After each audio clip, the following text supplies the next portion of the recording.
नमस्कार। निःशुल्क ज्योतिष परामर्श केंद्र में आप सबका स्वागत है। आज दिनांक 12 अक्टूबर 2024 शनिवार। मेरा मोबाइल नंबर 8005817305। निःशुल्क परामर्श के लिए आप व्हाट्सएप पर मैसेज कर सकते हैं। अपनी समस्या, अपना नाम, अपना जन्म स्थान, जन्म समय, जन्म दिनांक लिखकर भेज दीजिए। समय मिलने पर आपका नंबर आने पर व्हाट्सएप पर आपको जवाब दे दिया जाएगा। जैसे कि हमारा कुंडली अध्ययन पर विचार विमर्श चल रहा है कि आप स्वयं अपने कुंडली का अध्ययन किस प्रकार से कर सकते हैं आसान तरीके से। तो हमने इस बारे में 4 राशियों के बारे में जाना, मेष राशि से लेकर कर्क राशि तक।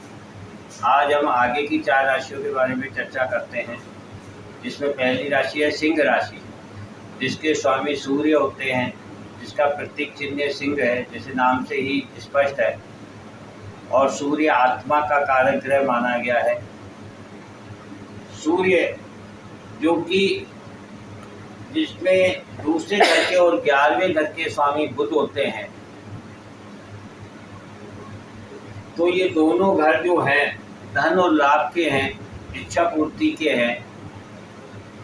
तो यदि बुध को आप अपना कारक ग्रह मानकर चले अपनी इच्छाओं की पूर्ति के लिए, तो आपको धन संग्रह में आसानी होगी। और बुध को समझना होगा, बुध वाणी के कारक ग्रह हैं, तो आप वाणी के द्वारा, कम्युनिकेशन के द्वारा जनता को या जनता में अपना अधिकार प्राप्त कर सकते हैं, अपना एकाधिकार प्राप्त कर सकते हैं, अपना वर्चस्व स्थापित कर सकते हैं, जिससे आपको धन लाभ भी होगा, आपकी सम्मान में वृद्धि होगी और साथ में आपका कुटुंब में वृद्धि होगी।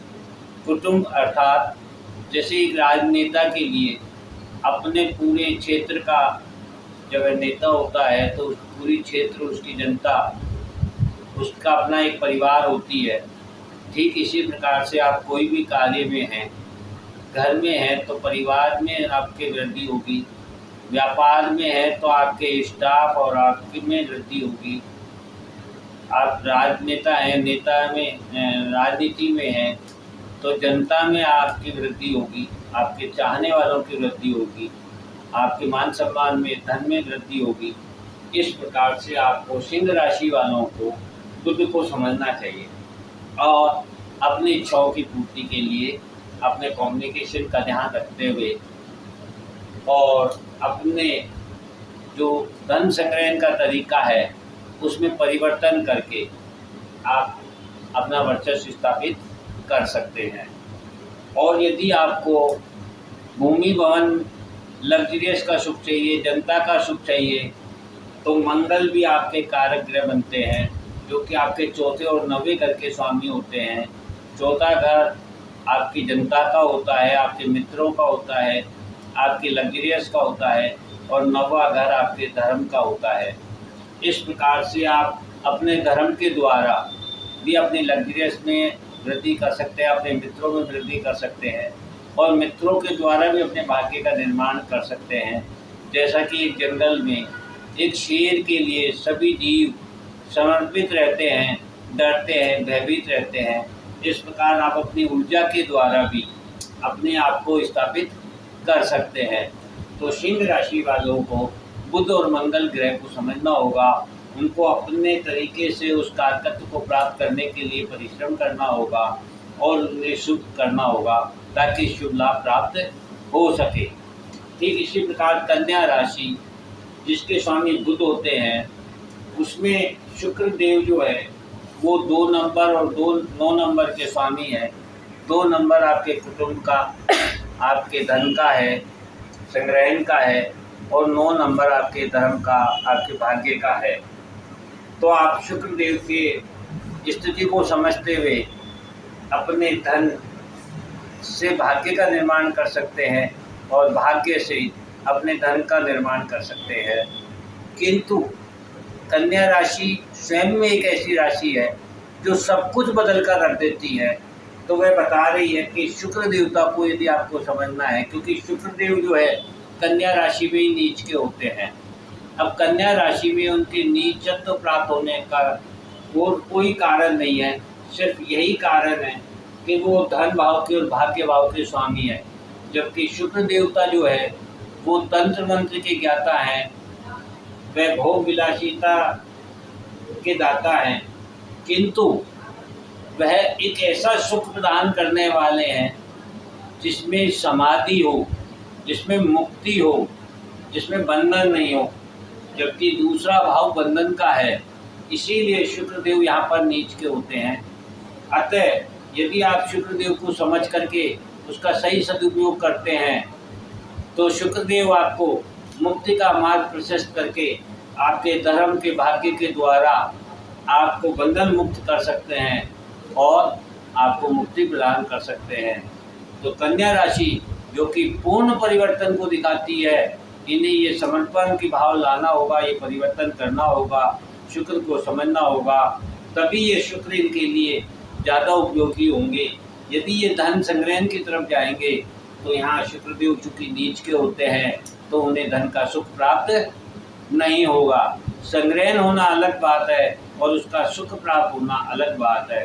जो भी धन हो उसको धर्म पर यदि खर्च करते हैं तो इनका भाग्य का निर्माण होगा, उससे उनको मुक्ति प्राप्त होगी। अगली राशि आती है तुला राशि, जिनके शुक्रदेव स्वामी होते हैं, शनि इनके मित्र होते हैं और शनि चूंकि केंद्र और त्रिकोण के स्वामी हैं, चतुर्थ भाव और पंचम भाव के स्वामी होते हैं तुला राशि में, इसलिए शनि इनको भोग विलासिता के साथ साथ पूर्व जन्म के अपने कर्मों से मुक्ति प्रदान करने का अवसर भी प्रदान करते हैं। वे बताते हैं कि यदि आप अपने कर्म के और अपने भोग के बीच में व्यवस्था बना करके चलें, तुलनात्मक अध्ययन करके चलें, बैलेंस करके चलें, तो भी आपको मुक्ति प्राप्त हो सकती है।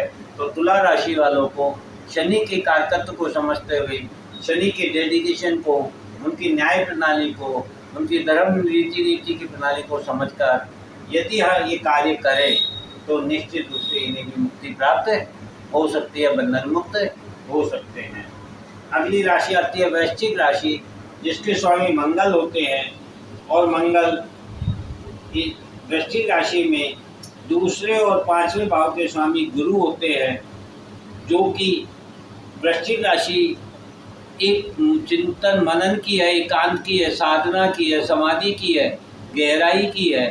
तो ये स्वयं ये बताती है कि इनका पूर्व जन्म या पूर्व अध्ययन समाप्त होना है और एक नया अध्याय प्रारंभ होना है, और उसको प्रारंभ करने के लिए इन्हें गुरु जैसे की शरण में जाना होगा, गुरु ग्रह को समझना होगा, उनकी कारकत्व को समझना होगा, इनको संग्रहण में और अपने पूर्व जन्म में भेद प्रकट करना होगा, उसको समझना होगा, अपने संतान और अपने कुटुंब के प्रति भी इनको समझना होगा, अपने ज्ञान धर्म के अनुसार अपने संबंधों को स्थापित करना होगा। तो इनके जीवन का एक नया अध्याय यहाँ से प्रारंभ होता है। तो इन्हें यदि अपने जीवन का नया अध्याय प्रारंभ करना है, उसे समझना है, उसको अपने उपयोगी बनाना है, तो इनको गुरु ग्रह के कारकत्व को समझना होगा और गुरु के अनुसार अपने कार्य को अंजाम देना होगा। तभी ये एक नया अध्याय लिख सकते हैं, नया अध्याय प्रारंभ कर सकते हैं और अपनी अमरता प्राप्त कर सकते हैं, अपने अस्तित्व को एक नया निर्माण कर सकते हैं। इस प्रकार से आज हमने 4 राशियों के बारे में बात की, शेष 4 राशियों के बारे में हम कल चर्चा करेंगे। इस प्रकार से हमारी पूरी 12 राशियों की चर्चा पूर्ण हो जाएगी। कौन सा ग्रह आपको ज़्यादा सदुपयोगी है, किस ग्रह को आपको समझना है, किस ग्रह से आपको क्या लाभ लेना है, किस ग्रह के द्वारा आपको अपने जीवन का निर्माण करना है, इस प्रकार से हमने यह 8 ग्रहों के बारे में जाना। जय हिंद, जय भारत।